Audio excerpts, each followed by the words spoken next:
Hello kaum rebahaners, people yang santuy dan berakhlak dan juga ber-IQ tinggi, anjay. Kembali lagi bersama saya Bang Jack di sini. Kali ini saya akan merangkum sebuah film yang berjudul Men in Black Season 4 atau Men in Black International. Di dalam film ini mengisahkan tentang agent-agent yang bertugas untuk melindungi dunia ini dari para alien jahat yang sudah pastinya. Di mana mereka berdua membawa sebuah batu yang di dalam batu tersebut ada sebuah senjata yang sangat menakutkan. Apakah mereka berdua mampu melindungi senjata itu? Yuk, langsung saja kita ke videonya bosku. Sebelum Anda mengklik video ini atau melihat video ini lebih jauh, gue mau ngingetin sama kalian kalau konten ini bersifat spoiler. Dan orang yang membawakan alur cerita ini sangat toksik dan barbar dan gak bisa bahasa Inggris. Anjay. Di awal film atau di awal cerita, kita akan diperlihatkan dua orang agen yang bernama Agen T dan Agen H. Mereka berdua tengah mengatasi alien yang sedang mengacau di tengah kota Paris, tepatnya di dekat Menara Eiffel. Alien itu sangatlah ganas hingga mampu melumpuhkan mereka berdua, dan scene pun langsung berpindah ke 20 tahun yang lalu.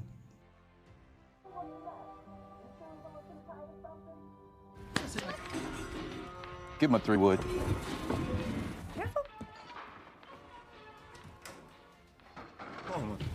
Baby. I'm okay. It was I ain't never seen nothing like that. Sebuah keluarga kecil melaporkan bahwa mereka melihat alien, dan alien tersebut malah berteman dengan seorang anak kecil yang bernama Molly. Alien itu berasal dari bangsa Taratian, dan keluarga mereka yang melihat alien tersebut langsung dihilangkan ingatannya. Tapi Molly kecil, dia tidak dihilangkan ingatannya, dan Molly malah berteman dengan alien tersebut. And Molly, go on.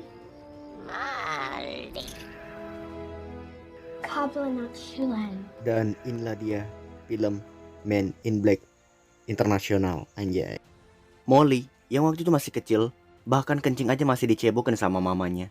Sekarang sudah beranjak menjadi Molly besar, dan dia bekerja di kantor CIA sebagai pengawasan aktivitas luar angkasa. Dia menangkap gelombang sinyal yang sangat aneh di komputernya. Molly sendiri merupakan seorang gadis yang sangat penasaran dengan aktivitas alien yang ada di muka bumi ini. Dia terus mencari tahu lewat komputernya. You are an unauthorized landing. What's happening? See you soon, Jimmy.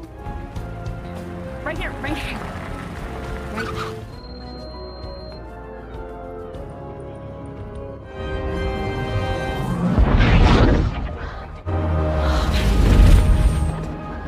Zerd? My bad, guys. Come on. Tough to O back at HQ. Look, Molly yang sangat penasaran dengan para alien dan para agen yang tengah mengatasi aktivitas alien di muka bumi ini, mencoba untuk mengikuti mereka sampai ke markas Men in Black. Molly sendiri masuk ke sana dengan santai-santai saja dan tidak takut dengan siapapun, bahkan dengan pengawasnya. Tapi ketika sampai di ruangan Men in Black, sensor tanda bahaya pun mendeteksi kalau ada orang asing masuk ke sana, dan Molly langsung dibawa ke ruangan. Nggak tahu sih namanya ruangan apa. Neuralizer. I know what that thing is. Please. Hang on. She had an experience. It erased my parents' memories, but it Did didn't. you really hack into the Hubble telescope to look at Andromeda 2 and we didn't catch? So, you found us. You proved you're not crazy. You win the... Tidak seperti agen-agen Men in Black lainnya yang direkrut dari tentara, polisi, ataupun sejenisnya. Molly malah mendaftarkan diri untuk menjadi agen Men in Black. Dan hal ini malah membuat agen O bingung. Karena selama ini mereka tidak menerima orang yang mendaftar. Dan mereka merekrut orang yang terbaik dari yang terbaik. Dan karena Molly mengatakan kalau dia memiliki kecerdasan dan termotivasi untuk menjadi agen Men in Black, agen O tertarik untuk merekrutnya. Namun dia harus diuji coba terlebih dahulu sebelum siap terjun menjadi agen Men in Black sesungguhnya.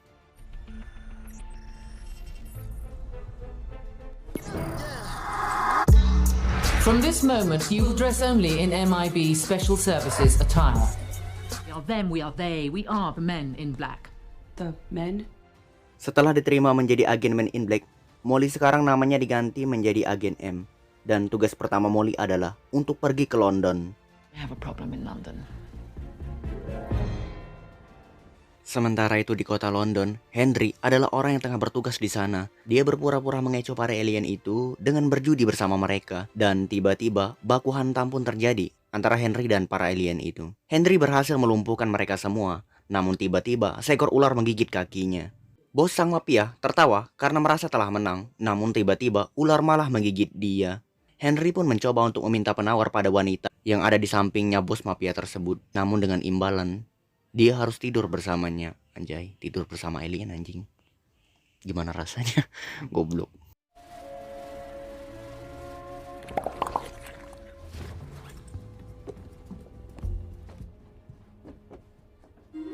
Di sisi lain, Molly telah sampai di negara Inggris, tepatnya di kota London. Dia bertemu dengan agen T. T sendiri merupakan seorang pimpinan dari organisasi tersebut dan jabatannya setara dengan agen O. Di sana, Molly diajarkan banyak hal, terutama orang yang pertama sekali menjadi agen di Men in Black, yaitu orang yang bernama Evil. Lalu, Molly bertemu dengan agen H. Who is he? H. You're the best agent in the building. Molly pun mencoba untuk berkenalan dengan agen H. Dia ingin mengajak agen H berpartner dengan dia. Awalnya agen H menolak karena Molly adalah pemula. Namun setelah dipikir-pikir, akhirnya agen H mau berpartner dengan Molly.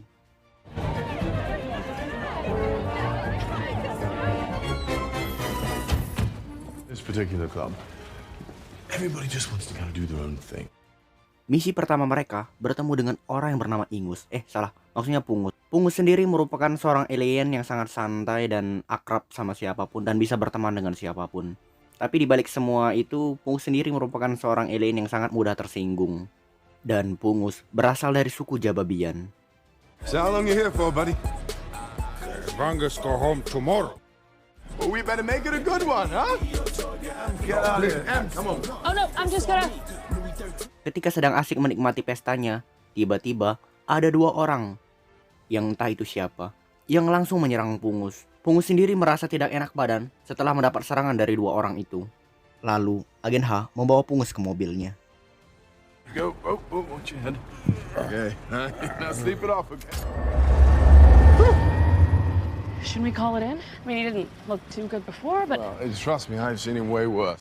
Dan secara mengejutkan, mobil yang tengah ditumpangi oleh Pungus diserang oleh dua orang. Dua orang itu adalah orang yang tengah menyerang Pungus di dalam klub tadi. Dan agen Men in Black langsung menyerang mereka berdua. Tapi itu tidaklah mudah karena mereka berdua sangatlah kuat. Mereka berdua dapat mengendalikan apapun yang ada di sekitar mereka. Bahkan senjata dari para agen ini sama sekali tidak mempan di hadapan mereka.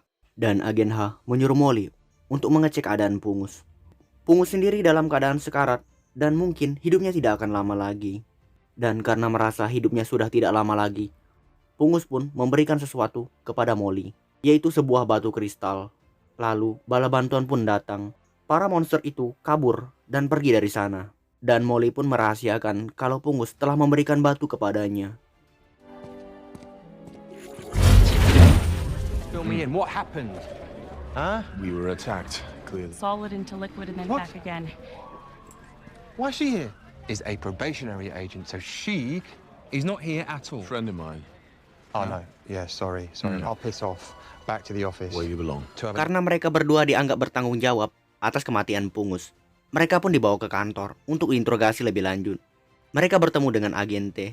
Agen T mengatakan kalau para Jabian itu menginginkan kepala mereka. Lalu agen C pun masuk untuk memberikan data forensik kalau alien yang menyerang mereka berasal dari planet Draco. Dan agen T menyadari kalau planet Draco telah hancur, diserang oleh The Hive.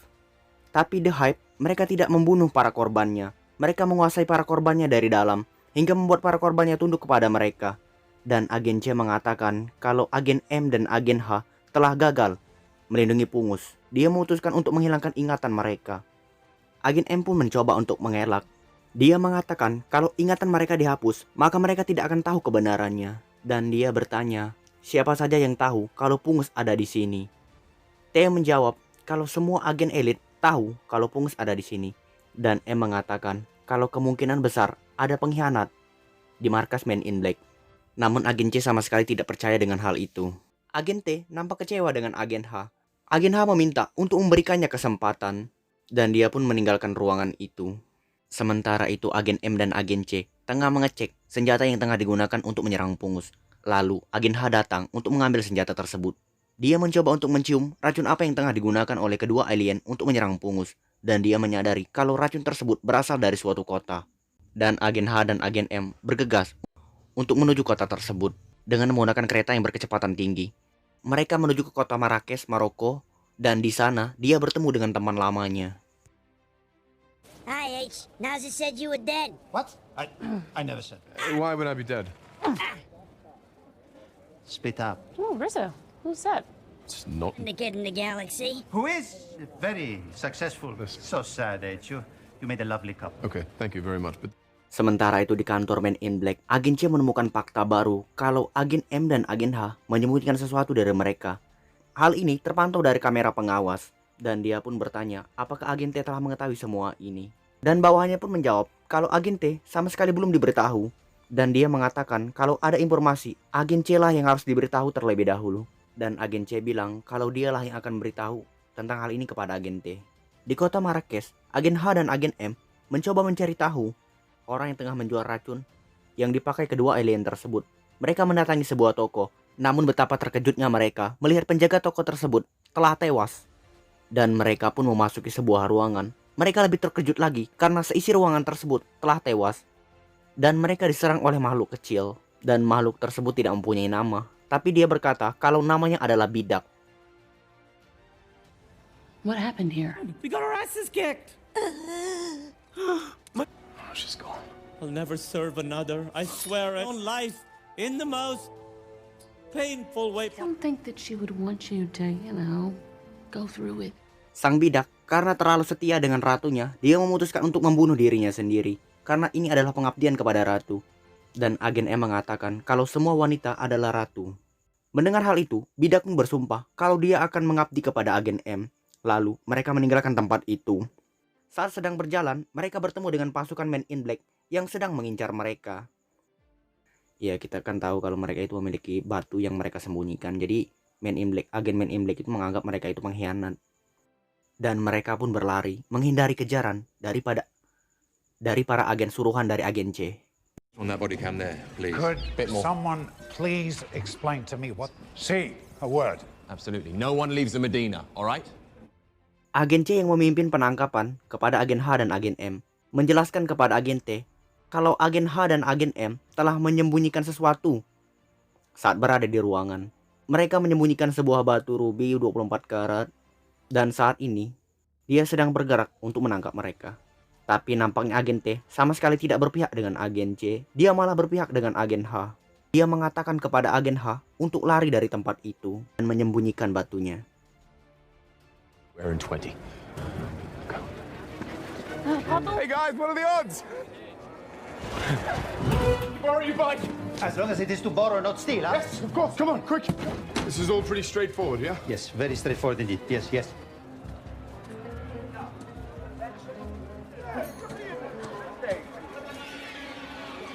Dan Molly yang berjalan sendiri mencoba untuk menghindari kejaran dari dua orang alien yang mengejarnya. Untunglah saat di jalan, Molly bertemu dengan Agen H dan mereka berdua pun lari dengan menggunakan sepeda motor yang sangat besar. Mereka terus berlari menggunakan motor itu dan sampailah mereka di sebuah kolam yang sangat besar. Agen Men in Black telah mengepung mereka, tapi itu bukan ancaman bagi mereka. Mereka pun terus tancap gas sampai ke langit dan mereka pun terdampar di sebuah padang pasir. Lost the tail. Gotta eat it. The red button was. Wow. Dan secara mengejutkan, batu yang mereka bawa selama ini bergerak sendiri. Ketika mereka mengambil batu itu, betapa terkejutnya mereka bahwa batu yang selama ini mereka pegang adalah sebuah senjata. Dan karena penasaran dengan senjata itu, mereka pun menembakkan senjata tersebut hingga membuat sebuah lubang yang sangat besar. Dan bisa dipastikan kalau senjata ini adalah senjata pemusnah massal. Agen H masih penasaran kenapa Pungus lebih mempercayai Molly ketimbang dirinya. Padahal dia sendiri adalah teman dekatnya dari Pungus. Dan dia pun bertanya kepada Molly. Molly menjawab kalau dirinya telah berubah. Agen H tampak tersinggung mendengar hal itu. Ya, mungkin dia telah berubah.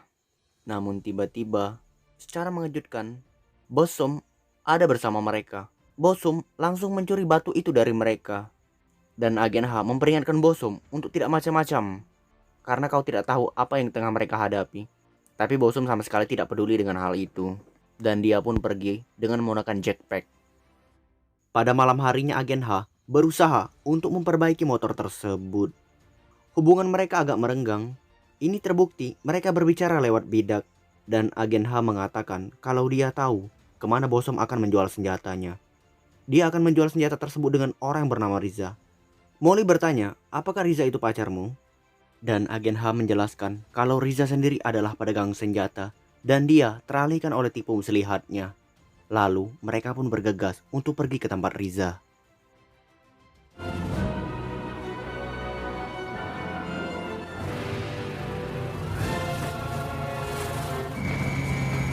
Don't shoot, don't shoot. Oh. I'm so sorry. Oh. Can we do this another day? Dan Riza sendiri merupakan seorang alien sekaligus pedagang senjata. Dia tidak segan-segan untuk membunuh siapapun. Dan agen H mempunyai cara tersendiri untuk melunakkan hati Riza. Dia memberikan Riza sebuah hadiah, yakni dia mengorbankan bidak untuk dijadikan hadiah untuk Riza. Riza pun sangat senang menerima hadiah tersebut. Dan dia bertanya kepada H tentang perasaannya. Namun agen H berusaha untuk menyenangkan hati Riza agar dia percaya. Sementara itu Molly tengah berusaha untuk menyusup ke tempatnya Riza. Tujuan mereka adalah mencuri batu yang telah dibeli oleh Riza. Dan agen H pun masih berusaha untuk mengambil hati Riza. Riza pun terus bertanya tentang perasaannya, namun agen H sama sekali tidak tertarik dengan Riza. Dan karena kesal dengan agen H yang pelin-pelan, Riza pun mengusirnya. Merasa kalau rencana mereka tidak berjalan semulus-mulusnya, agen H pun memutuskan untuk menghajar anak buah Riza yang mengawal dia. Dia pun langsung menuju ke sebuah menara pengintai dan mematikan semua alat yang digunakan Riza untuk memantau para penyusup agar tidak mendekati kediamannya. Dan karena semua alat itu sudah dimatikan, agen M pun dapat masuk ke rumah Riza.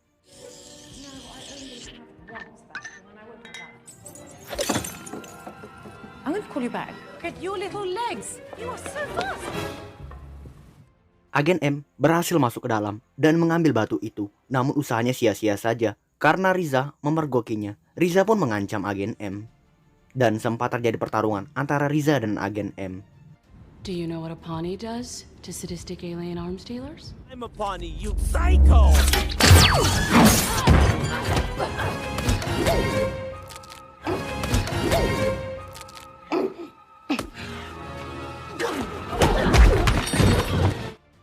Dan bukan agen M yang harus bertarung dengan alien itu. Agen H juga bertarung dengan alien yang memiliki janggut yang sangat banyak, seperti seekor singa. Agen H pun sangat kesulitan melawan alien tersebut, karena alien tersebut sangatlah kuat dan mampu menangkisi semua serangan dari agen H. Di sisi lain, Molly berhasil melumpuhkan Riza.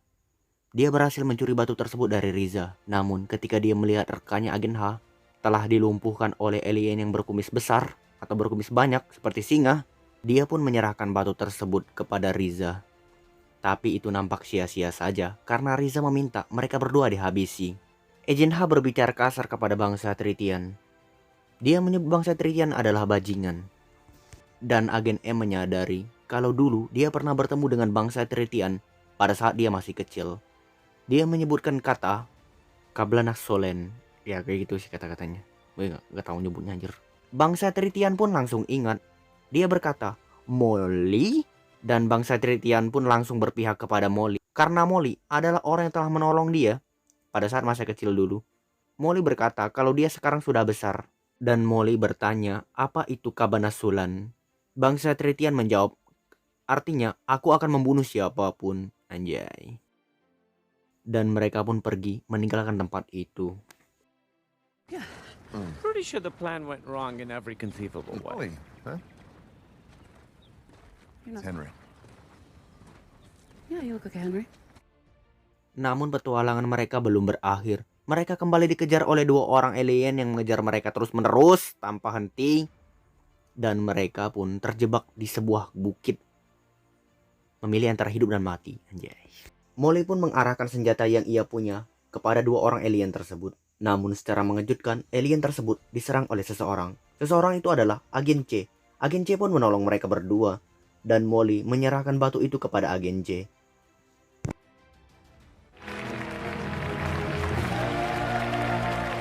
Let's keep this safe, shall we? Sander, inform the... Mereka pun berpesta, merayakan atas keberhasilan mereka. Namun Molly dan agen H menyadari ada yang tidak beres di sini. Mereka bertanya kenapa mereka butuh senjata untuk Hive. Dan mereka pun memeriksa berkas kasus. Namun semua itu telah dihapus.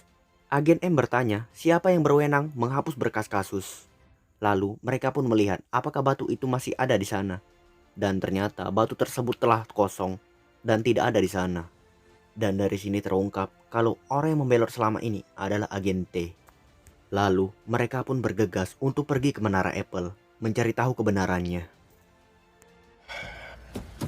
That really should be here. There should be a big red button around here somewhere. Yes!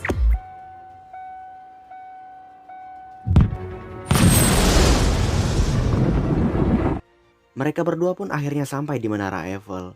Molly bertanya, bagaimana caramu mengalahkan The Hive? Tapi agen H mengulangi kata-katanya hingga membuat Molly bingung. Molly pun berkata, sebenarnya kamu tidak mengalahkan The Hive. Ingatanmu hanya dihapus oleh seseorang. Dan seseorang itu adalah, dia adalah agen T. One of the most powerful weapon in the galaxy. So you had Vungus bring it. Dear boy, you were always a bright one, but I wanted this. You're always like a son to me. That's not IT anymore. Dan agen T pun berubah menjadi monster yang sangat menakutkan. Mereka berdua pun melawan monster tersebut. Dan monster itu sangatlah kuat dan ganas. Senjata pun tak mempan di hadapan monster tersebut. Agen M malah terlempar ke dalam portal. Untunglah sang bidak menolongnya dan berhasil membawa agen M keluar. Dan agen M dengan senjata yang besar yang berasal dari batu itu langsung ditembakkan ke arah monster tersebut. Hingga membuat monster tersebut tewas saat itu juga. Dan bumi pun sekali lagi berhasil diselamatkan. Yeah. You served your queen well. Thank you, but